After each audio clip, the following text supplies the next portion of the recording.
Scene తగ్గట్టుగా వచ్చింది. ఆ రొమాన్స్ కూడా చాలా బాగుంది సినిమా మాత్రం. ట్రైలర్లో ఏదో పెద్దగా రొమాన్స్ ఉన్నట్టు చూపించారు కానీ ఆ రొమాన్స్ కేవలం ఒక 10-15 నిమిషాలు మాత్రమే ఉంటుంది. సినిమా అంతా కూడా కామెడీ, సస్పెన్స్, యాక్షన్ పార్ట్ అనమాట.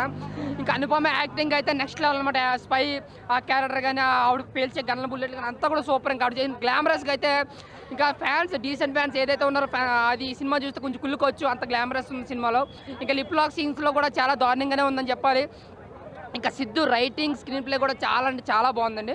మంచి, ఎక్కడ కూడా బోర్ కొట్టిన వాళ్ళు ప్రతిసారి కూడా చాలా ఎక్కువ నవ్వుకున్నాం అన్న. రేటింగ్ వరకు చూసుకుంటే రేటింగ్ అయితే నేను 5కి 3 ఇస్తానన్న. సినిమా సూపర్ అన్న, బ్లాక్ బస్టర్ మూవీ. ఇప్పుడు మామూలు ఏమంటారు సినిమాని, అరే సినిమా బాగాలేదని ఒకడు, బాగుందని ఒకడు చెప్తారు కదా.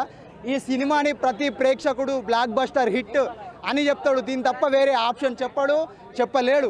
ఎవరు అడిగినా అడగకపోయినా, ఎవరు సినిమా చూసినా full line family movie. But దీంట్లో కొన్ని లిప్ లాక్ సీన్స్ ఉన్నాయి.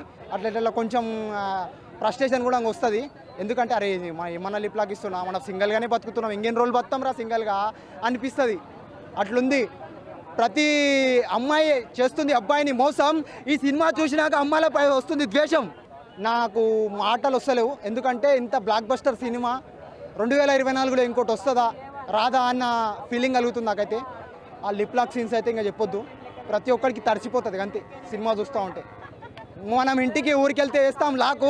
ఈ సినిమాలో ఏమన్నా ఇచ్చిందా హీరోని లిప్ లాకు? స్క్వేర్ ఒకటే కాదు, స్క్వేర్, క్యూబ్, రెక్టాంగిల్, ట్రయాంగిల్, అబ్బాబా